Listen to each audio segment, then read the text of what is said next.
শুভ সকাল বন্ধুরা।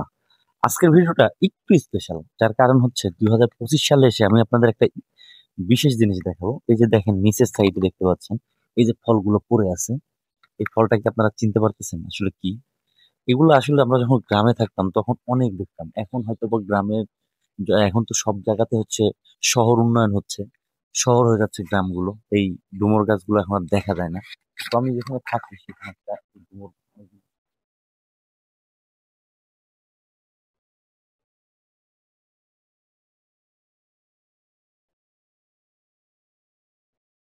এটা দেখে আর আমি মানে নিজেকে আটকে রাখতে পারলাম না তাদের দেখানোর জন্য, না শেয়ার না করে থাকতে পারলাম না এইটুকু। আর আপনারা 2025 সালে এসে মানে কাদের গ্রামে বা কাদের বাড়িতে এখনো ডুমুর গাছ আছে, এটা অবশ্যই আমাকে একটু কমেন্ট করে জানিয়ে যেতে পারেন। তো ভালো থাকবেন সবাই, সবার সুস্বাস্থ্য কামনা করছি। আসসালামু আলাইকুম।